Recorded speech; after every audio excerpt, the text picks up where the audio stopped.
们先姐妹不增。传说风云可以吸收山河之力，如入智气退火金丹境修士。这套剑阵，神游太虚，不念不气玉真，以神引开天门，火煞之此绝不通神呐！此等医术夫人。阿姐，杨青反应。 Halo semuanya, selamat datang di Ruang Film. Bagaimana kabar kalian semua? Semoga selalu sehat dan baik-baik saja. Pada hari ini kita akan kembali melanjutkan series Donghua Wanzi Zezun atau Kaisar Segudang Alam episode 10-12 season pertama. Pada bagian sebelumnya, Chan Yunfei dan teman-temannya berhasil mendapatkan restu untuk menggali informasi mengenai kematian dari orang tua Chu Yunfei. Sayangnya di Pavilion Tianji, Chu Yunfei masih belum bisa mendapatkan informasi mengenai 3 pria misterius yang datang di tengah-tengah penyerangan kedua orang tuanya. Setelah itu, Chu Yunfei pergi ke sebuah tempat bersama dengan Xu Xiaoling untuk menyembuhkan penyakit mematikannya.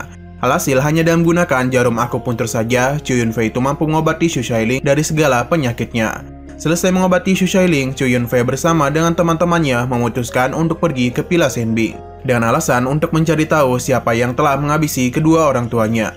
Sebab di Villa Shenbing, Yuye sedang mengadakan sayembara bagi siapa saja yang bisa menyembuhkan istrinya dan sebuah hadiah di Xiao Xianjin.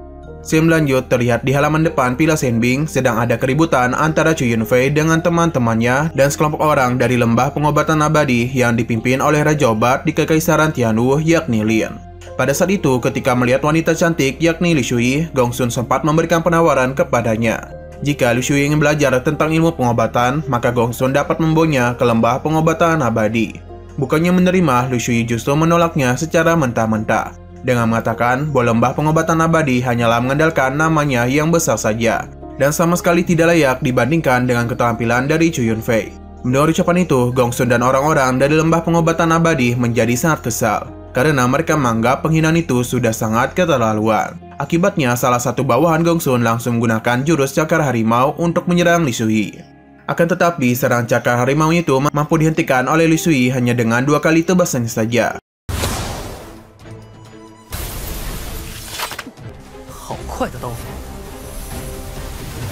Akibatnya, serangan itu hanya berdiam di udara dan bawahan Gongsun juga sama sekali tak bisa bergerak. Selama beberapa saat, tiba-tiba saja bawahan Gongsun mulai terkena efek dari serangan Li Shui serta serangan cakar hitam lenyap dalam sekejap. Bawahan Gongsun itu terlihat menjadi sangat tak berdaya. Ia juga mulai menyadari kalau Li Shui baru saja memberikan serangan yang menyebabkan meridiannya rusak. Melihat kejadian barusan, semua orang termasuk Mo Xiaoshan menjadi sangat terkejut dan menganggap bahwa Li Shui bukanlah wanita biasa. Tak terima dengan pelakuan dari Li Shui, orang-orang dari lembah pengobatan abadi termasuk Lin mulai menyalah-nyalahkan Li Shui. Ia juga tak ingin tinggal diam dan mengajak Gongsun untuk berduel, karena dia itu mengaku tak terima atas tuduhan yang menuduh kalau Li Shui lah yang memulai masalah duluan. Chu Yunfei juga memberikan sebuah gertakan dan mengatakan jika lembah pengobatan abadi mencari masalah lagi, maka dirinya tidak akan memberikan belas kasihan. Tak takut dengan gertakannya, salah seorang bawahan Gongsun pun segera memberikan serangan 5 pedang harimaunya kepada Chu Yunfei.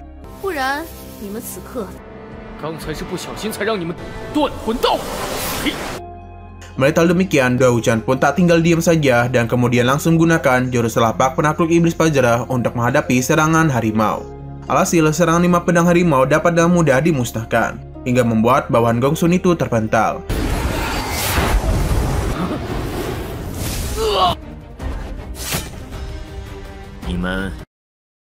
Lagi dan lagi, semua orang dikejutkan oleh rekan Chu Yunfei. Mereka tak menyangka kalau di Kekaisaran Tianwu ada seseorang yang begitu kuat. Dan bersama datanglah sekelompok pasukan yang dipimpin oleh seorang pria bernama Lu Xiaotian yang menegur para tamu yang membuat keributan. Baru saja datang, ia langsung menanyakan kepada Mo Xiaoshan mengenai apa yang telah terjadi di sana.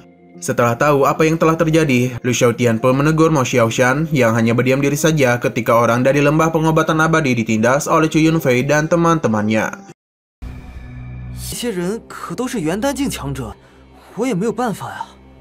Kemudian Lu Xiaotian memerintahkan kepada para pasukannya untuk segera membantu Gongsun. Pada saat yang bersamaan, 2 bawahan Mo Xiaoshan menjelaskan bahwa Chu Yunfei dan teman-temannya adalah dokter yang ingin menyembuhkan Nyonya Gu Shuang. Namun mereka itu tak memiliki plat identitas sebagai dokter. Gongsun juga memberitahu bahwa Chu Yunfei adalah orang yang mengaku-ngaku dan menyamar sebagai murid dari kakeknya sang Raja Obat. Selain itu, Gong Sun juga mulai playing victim dan menyalahkan Chu Yunfei dan teman-temannya yang telah menyerang dirinya sampai terluka parah. Mendengar semua penjelasan itu, Lu Xiaotian menjadi sangat emosi dan marah kepada Chu Yunfei, Li Sui, dan Dua Wuxian. Setelah itu, salah seorang bawahan dari Lu Xiaotian bernama Tian Hai mencoba mengancam Chu Yunfei dan memberitahu bahwa Pila Shenbing terdapat sungai pedang abadi yang bisa menghabisi orang meskipun dia itu berada di ranah alam jindan. Untuk mencari pembelaan, Chu Yunfei menjelaskan bahwa kedatangannya sekarang tidak lain dan tidak bukan hanya untuk merawat Gui Shuang saja. Ia juga menyayangkan keputusan dari Pila Shenbing yang tetap ngotot ingin menerima orang-orang dari lembah pengobatan abadi dan malah merendahkan dirinya dan teman-temannya. Tanpa rasa ragu, Lu Xiaotian kemudian memerintahkan kepada pasukannya agar segera mengusir Chu Yunfei bersama dengan teman-temannya. Pada saat yang bersamaan, Feng Kexin mencoba memberitahu bahwa Tian Hai bukanlah tandingan yang sebanding dengan Chu Yunfei. Meskipun begitu, Tian Hai tetap saja memimpin pasukannya untuk menggunakan formasi pedang gunung dan sungai untuk mengusir Chu Yunfei. Menurut Gong Xuan, formasi pedang gunung dan sungai adalah sebuah formasi besar pedang Dao yang dapat menyerap energi gunung dan sungai, yang mana itu telah dimurnikan oleh Feng Yuyu dari Ji Xiao Immortal. Selain itu, menurutnya, Feng Yuyu pernah menggunakan formasi yang sama untuk mengusir seorang praktisi di ranah alam jindan. 亲姐妹不曾传说风云可以吸收山河之力，融入至极退火金丹境修士。这套剑阵。 Melihat formasi itu, Chu Yunfei pun segera menggunakan jurus 6 keajaiban 8 telapak tangan yang membuat formasi pedang gunung dan sungai musnah dalam sekejap, hingga mengakibatkan seluruh pasukan termasuk Tian Hai terpental. Setelah melihat kekuatan dari Chu Yunfei, semua orang mulai menyadari kalau kekuatan Chu Yunfei sepertinya telah mencapai ranah alam yuan dan besar.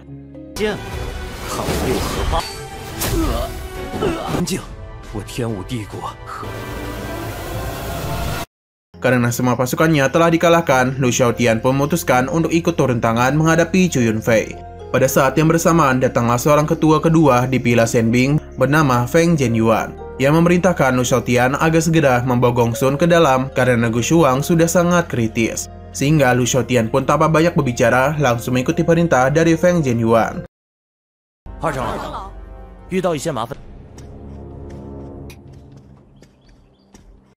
Setelah Lu Xiaotian masuk ke dalam bersama Gong Sun, Feng Zhenyuan pun menanyakan kejadian barusan kepada Mao Xiaoshan. Lantas Mao Xiaoshan mulai menjelaskan semuanya kepada Feng Zhenyuan mengenai Chun Fei dan teman-temannya. Setelah mendengar penjelasan Mao Xiaoshan, Feng Zhenyuan pun bersedia untuk membiarkan Chu Yunfei masuk selama dia bisa membuktikan keterampilan pengobatannya. Lalu Chu Yunfei mulai melihat ke arah Mao Xiaoshan dan mengatakan bahwa Mao Xiaoshan sedang mengalami sakit yang parah. Untuk memastikannya, Chu Yunfei menanyakan apakah paru-paru Mao Xiaoshan terasa panas pada akhir-akhir ini, dan apakah tenggorokannya terasa sakit seperti dibakar oleh api. Padahal demikian, Mao Xiaoshan menjadi sangat terkejut dan bertanya-tanya bagaimana dia bisa mengetahuinya. Feng Zhenyuan kemudian memberitahu bahwa Mao Xiaoshan adalah seorang pandai besi, yang mana sepanjang hari dia itu dekat dengan api dan menghirup banyak asap, sehingga sudah sewajarnya jika tenggorokan dan paru-parunya terasa saat panas. Chu Yunfei membenarkan ucapan dari Feng Zhenyuan. Akan tetapi, Mao Xiaoshan pada akhir-akhir ini, tepatnya di siang hari, pasti merasakan sebuah rasa panas seperti gunung api yang sedang meletus. Bahkan ada aura roh api yang berada di 8 meridiannya, yang mana hal itu tidak hanya melukai meridiannya saja, tetapi juga merusak organ dalam dan pikirannya. Dengan kata lain, hal demikian tidak sesederhana dan apa yang telah diucapkan oleh Feng Zhenyuan barusan. Chu Yunfei mengaku bisa mengetahui hal itu karena melihat mata Mao Xiaoshan yang seperti api dan air mata yang menjadi keruh, yang mana itu jelas-jelas disebabkan oleh energi api. Ia juga menebak bahwa Mao Xiaoshan telah melakukan kontrak yang mengerikan dengan roh api.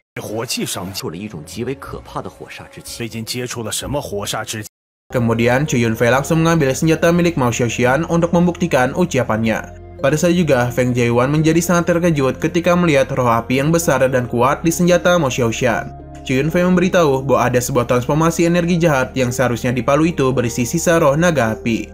Lantas, Chu Yunfei langsung dalam sekejap menghilangkan energi jahat dari roh naga api di dalam palu itu. Menurut Chu Yunfei, pada awalnya senjata palu itu ada senjata peringkat surgawi yang sangat kuat. Namun, karena kultivasi Mao Xiaoshan yang masih rendah, mengakibatkan tubuhnya tidak tahan dengan roh api tersebut. Oleh karena itulah, meridian Mao Xiaoshan menjadi rusak. Jika dia terus-menerus memegang palu ini, maka kurang dari 1 bulan meridiannya akan dibakar oleh roh api jahat yang bisa membuat Mao Xiaoshan tewas begitu saja.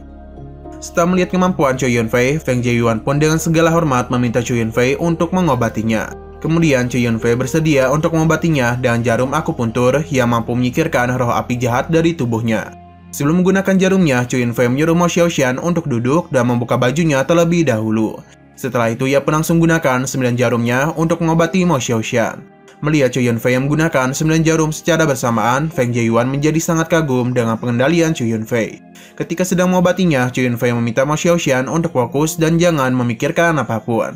Sehingga dalam sekejap, Chu Yunfei berhasil mengeluarkan roh api jahat dari tubuh Mo Xiaoxian.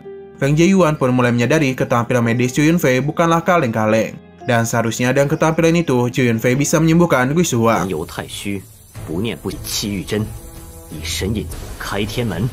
此死绝通神呐！此等医术夫人。 Ketika Chu Yunfei selesai melakukan pengobatan, Mo Xiaoxian mengaku kalau roh api jahat di dalam tubuhnya sudah lenyap dan dia merasa sudah sembuh total. Meskipun begitu, Chu Yunfei memberitahu bahwa Mo Xiaoxian masih memiliki sebuah penyakit ginjal yang membengkak. Untuk menyembuhkannya, Chu Yunfei mengatakan bahwa ia akan meresepkan beberapa obat kepada Mo Xiaoxian. Selain itu, Chu Yunfei juga memerintahkannya agar tidak menyentuh senjata palunya lagi. Mendengar perintah itu, Mo Xiaoxian pun bersedia untuk mengikutinya. Ia juga memberitahu bahwa 3 bulan yang lalu, ia mendapatkan senjata palu itu dari pelelangan oleh Lu Shaotian di pasar.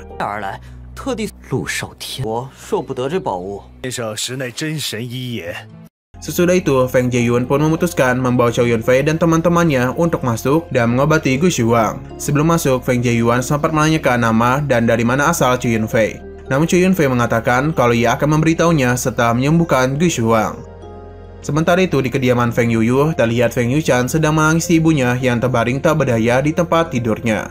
Di tempat yang sama, para dokter sekte abadi mengaku tak mampu menyembuhkan Gui Shuang karena Gui Shuang telah diracuni oleh racun dari bunga pemakan tulang serigala. Terlebih lagi, sekarang racunnya sudah masuk jauh lebih dalam ke tulangnya, sehingga obat-obatan sudah tak dapat lagi menyembuhkannya. Padahal demikian, Feng Yuyu menjadi sangat frustasi karena ia mulai berpikiran kalau istrinya akan segera meninggoy. Salah satu dokter dari sekte abadi pun memberitahu bahwa kemungkinan ada seseorang yang bisa menyembuhkan Gui Shuang dan menggunakan 9 jarum kiman pengobatannya, yakni adalah Gong Xun. Apalagi dia adalah salah satu orang yang telah mendapatkan warisan sejati dari Raja Obat. Padahal demikian, seorang pemuda bernama Li Jifan mencoba menentang ucapannya itu, karena menurutnya 9 jarum kiman milik Gong Xun hanya digunakan untuk menyembuhkan penyakit umum saja, dan tak mungkin bisa menyembuhkan racun dari tubuh Gui Shuang. Terlebih lagi, 9 jarum kiman kemungkinan hanya akan mendorong energi jahat dari racun bunga serigala dan bunga iblis, yang mana hal ini sama saja dan membahayakan Gui Shuang. Tak terima dengan ucapan Li Jifan, para dokter dari sekte abadi menjadi sangat emosi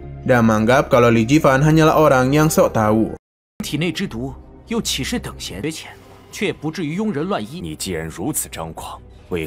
Setelah beberapa saat, Lu Shaotian datang membawa Gong Xun bersama dengan orang-orang dari lembah pengobatan abadi. Sampai di sana, Gong Xun dan Lu Shaotian memberitahu apa yang telah terjadi sebelumnya di halaman depan.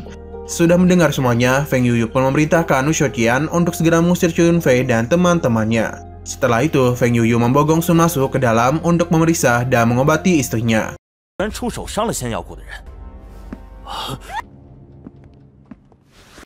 Ketika Gong Xun memeriksa Gui Shuang, ia menyimpulkan bahwa Gui Shuang telah kehabisan energi kehidupan, sehingga dia itu perlu memakai jarum akupuntur untuk membangkitkan energi kehidupannya. Terlebih lagi, racun dari bunga pemakan tulang serigala iblis sudah masuk ke dalam tulang sumsumnya, sehingga jika dia menyingkirkannya, dia itu memerlukan resep kuno khusus dari lembah pengobatan abadi, dan juga merendam Gui Shuang selama 79 hari dengan cara mandi obat. Para dokter sekte abadi yang ada di sana juga tak berani menyangkal saran dari Gong Xun, sebab mereka sangat mempercayai lembah pengobatan abadi.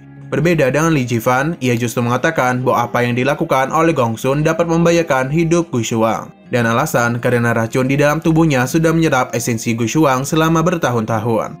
Mendengar ucapan Li Jifan, Gong Xun merasa kalau Li Jifan tak pantas untuk mengajari dirinya, dan alasan bahwa kakeknya yakni Li Tianhui tak memiliki keterampilan pengobatan yang sebanding dengan Raja Obat. Feng Yuchan juga sempat menjadi kesal dengan ucapan Li Jifan. Ia menyuruh Li Jifan agar tidak usah mengganggu urusan orang lain jika dia sama sekali tidak memiliki solusi. Setelah Li Jifan meninggalkan mereka, Gong Xun meminta bantuan kepada Feng Yuchan dan Feng Qixin untuk menyesuaikan pakaian Gui Shuang, supaya dia itu bisa menggunakan jarum akupunturnya.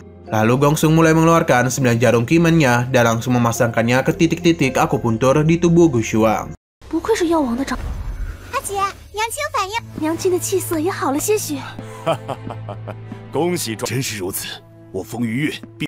Tak berselang lama, Feng Yuyu dan beberapa dokter dari Sekte Abadi yang menunggu di luar dikejutkan dengan sebuah aura jahat yang sangat kuat, yang mana itu berasal dari Gu Shuang. Saat memeriksanya ke dalam, tiba-tiba saja muncullah sebuah spiritualitas gas beracun dari tubuh Gu Shuang. Melihat gas beracun itu, Feng Yuyu pun langsung mencoba menyerangnya. Akan tetapi serangannya itu justru malah menyakiti tubuh Gu Shuang, sehingga ia pun langsung membelokkan serangannya ke arah lain.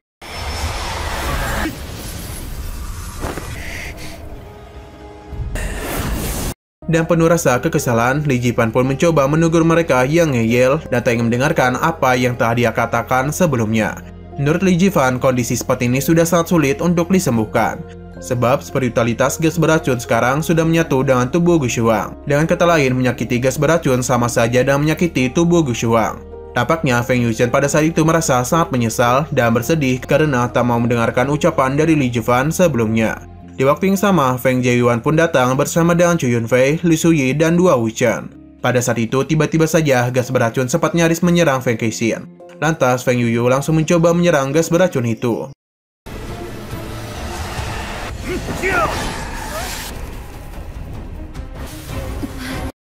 Meskipun sudah mendapatkan serangan dari Feng Yuyu, gas beracun itu tetap saja kembali muncul dari tubuh Gu Shuang. Selain itu, para dokter dari Sekte Abadi mengaku sudah menyerah dan tak mampu untuk mengobati Gu Shuang, sehingga mereka berencana untuk segera pamit undur diri. Setelah itu, Chu Yunfei mulai masuk ke dalam sambil mengatakan kalau semua dokter yang mencoba mengobati Gu Shuang hanyalah sekelompok penipu. Nah, sayang sekali episode pada hari ini harus bersambung dulu. Oke, sekian dulu pada video kali ini. Untuk video selanjutnya akan segera hadir. Jadi bagi kalian yang ingin mengikuti series ini, langsung klik subscribe dan aktifkan loncengnya. Terima kasih yang sudah menonton video sampai habis. Jika kalian suka pada video ini, klik like dan share ke teman-teman kalian tentang channel ini. Dan ditunggu aja kelanjutannya. Oke, sampai jumpa di video selanjutnya.